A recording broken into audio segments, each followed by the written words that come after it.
Hello दोस्तों, स्वागत है आप सबका IQ स्मार्ट पे।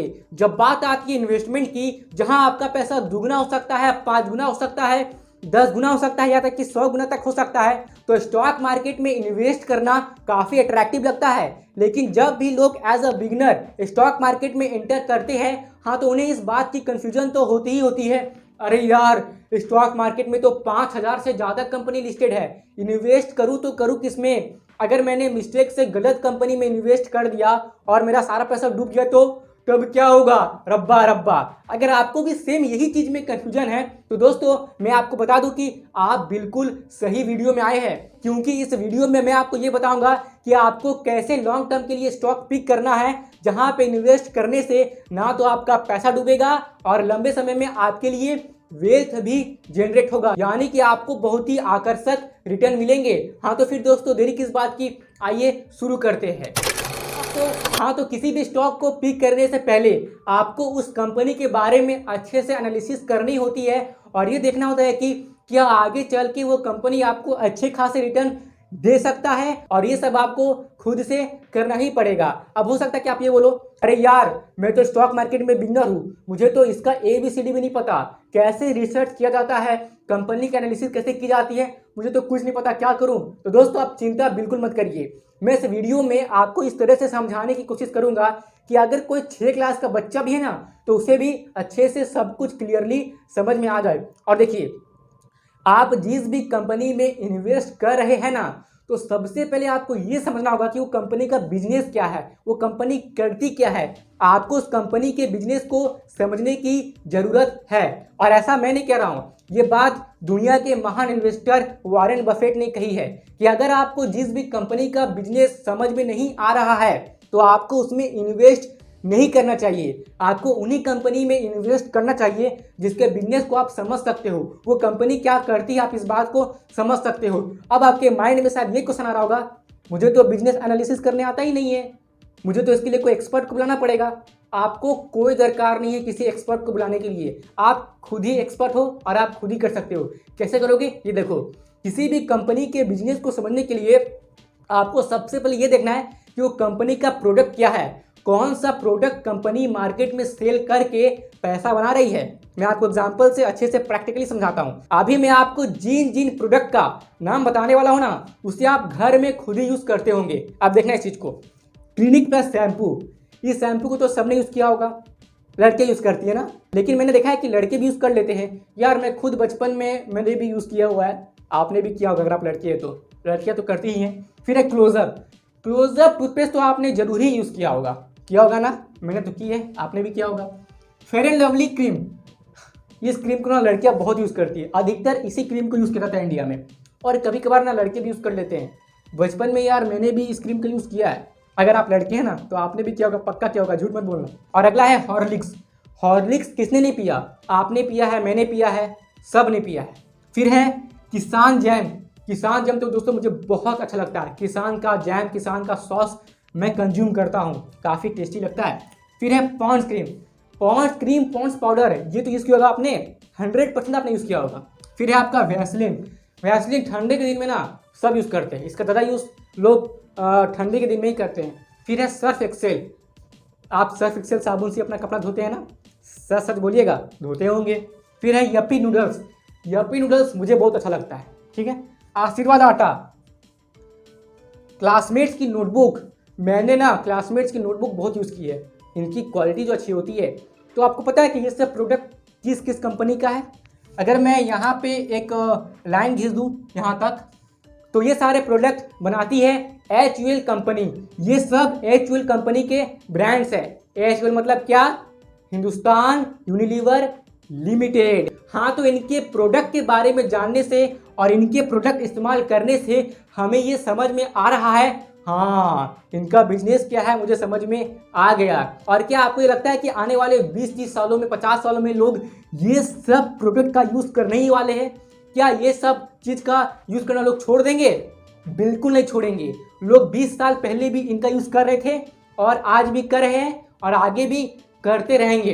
तो इससे ये बात पता चलता है कि जो HUL कंपनी है ना, फ्यूचर में इसकी ग्रोथ और होगी, इसकी सेल्स और बढ़ेगी। यहाँ पे इन्वेस्ट करने से आपको अच्छे खासे रिटर्न मिलेंगे, ये कंपनी बहुत ही स्टेबल है, इसका बिजनेस बहुत ही स्ट्रांग हो चुका है। बट वेट, मैं आपको कोई स्टॉक एडवाइस या रिकमेंडेशन नहीं दे रहा हूँ, मैं बस आपको ये सब समझाने के लिए बता रहा हूँ कि आपको कोई भी लॉन्ग टर्म स्टॉक चुनने से पहले कैसे अच्छे से एनालिसिस करके ये देखना है कि आप सही से इन्वेस्ट, यानी कि आप सही जगह पे इन्वेस्ट कर रहे हो या नहीं, और ये करना जरूरी है। अब जो ये प्रोडक्ट बच गए हैं, यानी कि येपी नूडल्स, आशीर्वाद आटा, क्लासमेट्स, हाँ, तो इन सब को बनाती है आईटीसी कंपनी।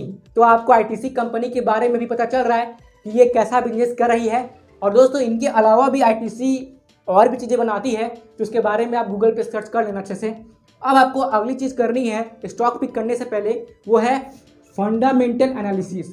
अब फंडामेंटल एनालिसिस में आपको क्या क्या चेक करना होता है, इसके बारे में मैंने अच्छे से डिटेल में इस वीडियो में और इस वीडियो में बताया है। तो इस वीडियो के खत्म होने के बाद आप इन दोनों वीडियो को देख लेना, जहां पे आपको ये पता चलेगा कि आपको मतलब क्या देखना होता है कंपनी में, ठीक है। तो इन्हें देख लीजिएगा। आइए मैं आपको शॉर्ट में यहाँ भी समझा दे रहा हूँ।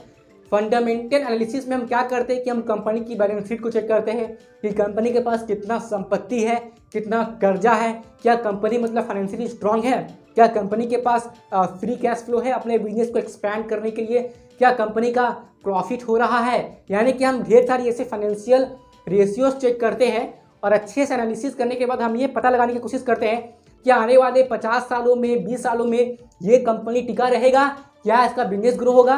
अगर किसी कंपनी का बिजनेस ग्रो होगा तभी तो आपकी इन्वेस्टमेंट की वैल्यू भी ग्रो होगी। हाँ, तो फंडामेंटल एनालिसिस में हम यही सब करने की कोशिश करते हैं। तो इन दोनों वीडियोस को जरूर देख लीजिएगा, यहाँ पे मैंने इसके बारे में अच्छे से बात की है। अब जो आपको तीसरी चीज देखनी है कोई भी स्टॉक पिक करने से पहले, वो है ये कॉमन सेंस इन्वेस्टिंग। यानी कि आपको कहीं पर भी इन्वेस्ट करने से पहले, कोई भी कंपनी में निवेश करने से पहले कॉमन सेंस लगाना है। क्या मैं जो कंपनी में निवेश कर रहा हूँ आगे चलकर ये कंपनी बड़ी होगी, इसका बिजनेस ग्रो होगा, बिजनेस ग्रो होगा तभी तो आपकी इन्वेस्टमेंट की वैल्यू ग्रो होगी। क्या मैं सही जगह पे इन्वेस्ट कर रहा हूँ। और एक बात का ध्यान रहे, ये बिल्कुल भी जरूरी नहीं है कि जो कंपनी अभी आपको फंडामेंटली और फाइनेंशियली स्ट्रांग दिख रही है आगे भी स्ट्रांग रहेगी और आगे भी इसका बिजनेस ग्रो करेगा, आगे भी ये कंपनी टिका रहेगा, ये बिल्कुल भी जरूरी नहीं है। मैं आपको एग्जांपल से समझाने की कोशिश कर रहा हूँ। देखिए, मान लीजिए कि एबीसी लिमिटेड नाम का कोई कंपनी है, ठीक है, और ये कंपनी क्या करती है, ये प्लास्टिक के प्रोडक्ट को बना के मार्केट में सेल करती है। और दोस्तों, ये कंपनी फाइनेंशियली बहुत स्ट्रांग है, अच्छा डिविडेंड भी पे करती है, फंडामेंटली मतलब पूरा स्ट्रांग है, हर साल इसका प्रॉफिट बढ़ रहा है, इसका रेवेन्यू भी बढ़ रहा है, ठीक है ना। ये कंपनी के पास कर्ज बिल्कुल भी नहीं है, और तो और इस कंपनी का अच्छा दबदबा है मार्केट में, ये अपने बिजनेस में मार्केट लीडर है। अब ये सब तो सुन के लग रहा है वाह, ये कंपनी कितना मस्त है, इसमें तो निवेश कर ही देना चाहिए, आगे चल के हमारा पैसा बहुत बढ़ जाएगा। पर मैं आपको एक चीज़ समझाने की कोशिश कर रहा हूँ। अब जरा इस बात को आप ध्यान से समझिए, ये कंपनी क्या बिजनेस कर रही है। ये प्लास्टिक के प्रोडक्ट को बेच रही है, और ये बात आपको भी पता है कि प्लास्टिक नॉन बायोडिग्रेडेबल सब्सटेंस है, यानी कि इजीली एनवायरनमेंट में डिकम्पोज नहीं होता है। प्लास्टिक हमारे वातावरण के लिए हानिकारक है, वो सही नहीं है। यानी कि प्लास्टिक एक नॉन इको फ्रेंडली प्रोडक्ट है, यानी कि ये हमारे वातावरण को नुकसान पहुंचाता है। अब अभी क्या हो रहा है कि बहुत सारी कंपनी ऐसी है या साइंटिस्ट अभी क्या कर रहे हैं कि अल्टरनेटिव ढूंढने का कोशिश कर रहे हैं कि प्लास्टिक के अलावा क्या कोई भी और ऐसा मटेरियल है जिसका यूज़ हम कर सकते हैं और उसको प्लास्टिक की जगह पे रख सकते हैं। यानी कि प्लास्टिक को पूरी तरह से हम रिप्लेस कैसे कर सकते हैं, और इसका सॉल्यूशन अभी ढूंढा जा रहा है, ठीक है। और मुझे पूरा उम्मीद है कि आने वाले समय में इसका सॉल्यूशन निकल जाएगा, और जो भी प्रोडक्ट बनेगा इसका सॉल्यूशन के लिए वो प्लास्टिक की पूरी जगह ले लेगी। हाँ, तो जो भी कंपनी ऐसी है जो प्लास्टिक की प्रोडक्ट को बना रही है, तो वो कंपनी का आगे क्या होगा, क्या वो कंपनी डूब सकती है, ऐसा हो सकता है, ठीक है ना। जिस दिन मार्केट में कोई ऐसा चीज़ आ गया जो प्लास्टिक की जगह ले सकता है, तो जो कंपनी प्लास्टिक की प्रोडक्ट बना रही है उन्हें प्रॉब्लम आ सकती है। तो आपको ये अच्छे से एनालिसिस करना है। मैं आपको दूसरा एग्जांपल दे रहा हूँ, जैसे कि मान लो कि कोल इंडिया, अगर आप कोल इंडिया का फंडामेंटल एनालिसिस करने जाओगे ना, तो ये कंपनी बहुत अच्छी है, फंडामेंटली भी स्ट्रांग है और फाइनेंशियली भी स्ट्रांग है, और ये अच्छा खासा डिविडेंड भी पे आउट करती है अपने शेयर होल्डर्स को। पर आपको क्या लगता है कि कोल इंडिया आने वाले समय में आपको अच्छा खासा रिटर्न दे सकता है? अब मेरे ओपिनियन में तो मुझे इसका आंसर नहीं लग रहा है, नहीं लग रहा है। क्यों? क्योंकि कोल क्या है, कोल है एक फॉसिल फ्यूल, और कोल का इस्तेमाल सबसे ज़्यादा होता है इलेक्ट्रिसिटी जनरेशन में। और आपको ये बात तो पता ही होगा कि फॉसिल फ्यूल का बहुत ज़्यादा यूज़ करने से ना क्या हो रहा है कि इसकी मात्रा कम हो गई है और आने वाले समय में कोल यानी कि कोयला खत्म भी हो सकता है। और उस समय लोग इलेक्ट्रिसिटी जनरेशन के लिए ना सोलर एनर्जी पे ज़्यादा डिपेंडेड रहने वाले हैं। और तो और आप ये तो जानते हो कि ईवी का ज़माना आने वाला है, यानी कि अभी जितनी भी कार्स और गाड़ियाँ पेट्रोल और डीजल पे चल रही है ना, आगे चल के यानी कि फ्यूचर में ना सब इलेक्ट्रिसिटी पे चलने वाले हैं। यानी कि फ्यूचर में लोग उन्हीं प्रोडक्ट का ज़्यादा यूज़ करेंगे ना जो इको फ्रेंडली हो। कोयला उतना इको फ्रेंडली नहीं है, जब कोयला जलता है ना तो इससे पॉल्यूशन होता है, ठीक है ना। तो आने वाले समय में कोयला भी खत्म हो सकता है और लोग नॉन इको फ्रेंडली प्रोडक्ट का यूज़ करना कम कर सकते हैं और उसी चीज़ का यूज़ किया जाएगा जो कि इको फ्रेंडली हो, ठीक है। यानी कि रिन्यूएबल सोर्सेस ऑफ एनर्जी का यूज़ ज़्यादा किया जाएगा। तो मुझे नहीं लग रहा कि इस हिसाब से आपको लंबे समय में कोल इंडिया जैसा कंपनी अच्छा रिटर्न दे सकता है, क्योंकि मुझे इसकी फ्यूचर थोड़ी गड़बड़ लग रही है। जैसा कि आपको मालूम है कि आने वाले समय में कोयला खत्म भी हो सकता है, तब क्या होगा, तो लोग सोलर एनर्जी का इस्तेमाल करेंगे।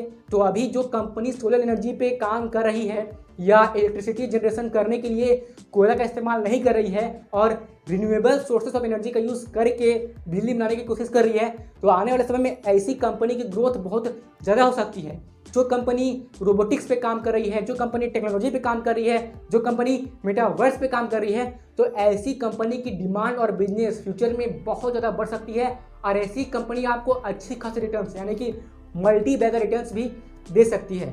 तो आपको ये भी देखना होता है कि मैं जिस भी कंपनी में निवेश कर रहा हूँ आगे चलकर उसका फ्यूचर क्या है, क्या वो कंपनी फ्यूचर में ग्रो करेगा, उसकी बिजनेस अच्छे से टिकी रहे पाएगी। क्योंकि ये ज़रूरी नहीं है कि जो कंपनी अभी आपको स्ट्रांग दिख रही है वो आने वाले 20-30 सालों में स्ट्रांग रहेगी। इस बात को याद रखें कि एक अच्छी कंपनी की एक खासियत होती है कि वो फंडामेंटली एंड फाइनेंशियली स्ट्रांग है, लेकिन केवल फंडामेंटल और फाइनेंशियली स्ट्रांग होने की वजह से किसी कंपनी का बिजनेस अच्छा है और आगे भी अच्छा रहेगा इस बात की गारंटी नहीं होती है। तो आपको ये 3 चीज़ जो मैंने अभी आपको बताया इसके बारे में आपको अच्छे से रिसर्च करना है। अगर आप कर लेते हो ना तो मेरा यकीन मानो आप खुद ही एक अच्छा स्टॉक पिक कर लोगे जो आने वाले समय में आपको अमीर बना देगा। तो इसी तरह से आपको स्टॉक पिक करने से पहले एनालिसिस करनी होती है, ठीक है। तो मैं उम्मीद कर रहा हूँ कि आपको ये वीडियो पसंद आई होगी। अगर आई तो प्लीज़ मुझे कमेंट करके बता दीजिए ताकि मुझे भी पता चल सके कि मैं जो भी आपको समझाने की कोशिश कर रहा हूँ आप तक वैल्यू पहुँच रही है। और अगर अभी तक आपने मुझे फेसबुक, इंस्टाग्राम और टेलीग्राम पे फॉलो नहीं किया है तो क्या कर रहे हो, कर लो फॉलो। उन सब की लिंक आपको डिस्क्रिप्शन बॉक्स में मिल जाएगी। और दोस्तों यहाँ तक रुकने के लिए आपका सच्चे मन से बहुत बहुत धन्यवाद।